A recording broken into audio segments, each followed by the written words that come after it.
Thank you so much for having me and inviting me here. I found out today that the internet is exactly 2 months younger than me. How exciting, which is great. So my name is Florence. I used to be a young person at Kids Company.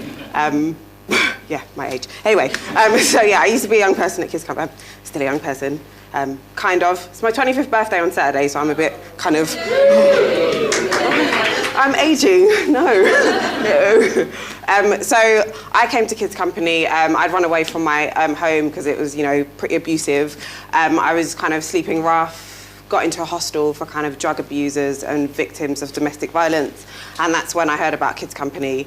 I kind of went down there because they give you money, and that's what I heard. So I was like, brilliant, great. And I got so much more, kind of a loving key worker, loving kind of family, and that enabled me to get a place at Oxford. I did a degree. I'm about to start a PhD.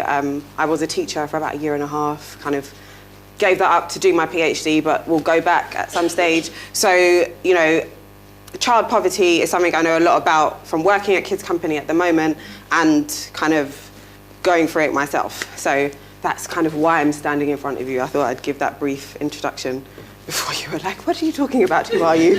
The lovely speakers we've heard from, that's kind of how I fit in. So child poverty is a huge issue in this country, especially kind of from the kids that come to Kids Company. The thing that is different about our young people is that a lot of them have gone through some form of childhood trauma. So they've been in an abusive home, they've been sexually abused, physically abused, they've been abused in, all the ways you can think of. They've had pretty much quite traumatic childhoods that people have kind of compared to Rio favelas, third world countries. You kind of don't think that thing's going on your doorstep in your country. So our kids have a double disadvantage because as well as being poor, they've got kind of the mental trauma, the physical trauma of having lived that sort of life. So them not having the internet, as well as it being detrimental to their education and accessing kind of culture and news and staying up to date, it's very shameful for a child to be like, oh, I'm on Xbox online, come online, and they're just like, I don't have an Xbox, I don't have a computer, I don't have the internet at home. Kids are quite mean to each other, to be honest. I mean, there's quite a mean kid, I'm sure some of you were or knew some mean kids. So it's for our kids a huge kind of shame, and all they have is their pride, and so they're not going to come up to you and be like, oh, I'm really sad because so-and-so was mean to me and I really need the internet and the internet's really important to me. That will be something they'll keep to themselves, won't tell you about, and will just be stressed about it, will self-harm, will feel really bad about it and kind of stay at home and recoil from the world. So it's brilliant that this is here, kind of adults speaking for young people, which is the way it kind of should be anyway. Absolutely great. But the kind of the shame, I think, is even more kind of important than them knowing that, you need this for your education. For our kids, that's the first step, getting over that shame, feeling valued, feeling that there's a point to you even going to school or a point to you actually, going online and kind of accessing really interesting things.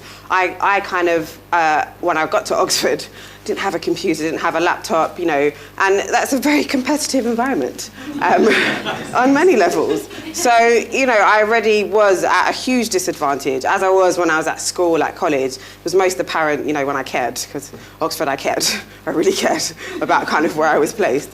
And it's very difficult. It's really, really difficult for those kind of young people. So it's very, very important that they kind of gain access. And I know a lot of people say, oh, you can go to the library. Yeah, the library was kind of downstairs from my room. You can go to you can stay at school for a few hours, but it's just the continuous access. I know, like all of you here clearly, have jobs, you're in the working world and you have lots of stress, mortgages and, credit cards and work stress. It's like we forget about the stress we had when we were at university or when we were at school.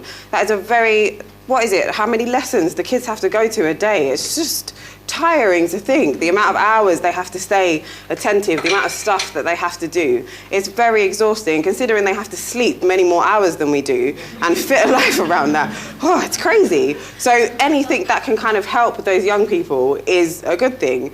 And, you know, finishing school from 8:30 to 3:30, you can't expect a child to sit there for 2 hours and do their homework just because your library's only open till 5:30. It's just not going to work. They need to go home, have dinner, chill out, and then do their homework. I'm sure people who take work home don't just get in the front door and just like, I'm going to do my work right now. Everybody takes a chill pill, relaxes, and then, you know, it's really calming to know that you can just get your work done, you know, when you want to. The best thing about my job is I can pick my hours at times. And, you know, the kids should be able to pick their hours. It relieves that stress. They should be able to go home and do their homework when they want to do their homework, just before the deadline, like I like to reiterate.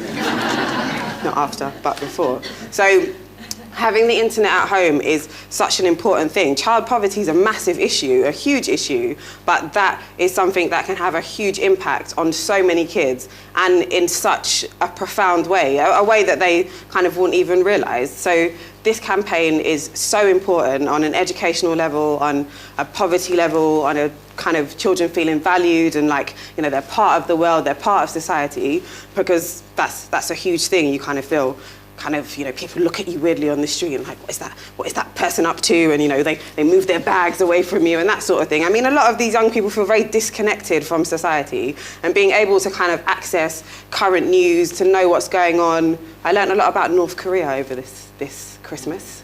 That light reading on Christmas Day. Googled what's going on in North Korea. So that was, I mean, I had no idea about, you know, the atrocities going on in that country. It's absolutely appalling.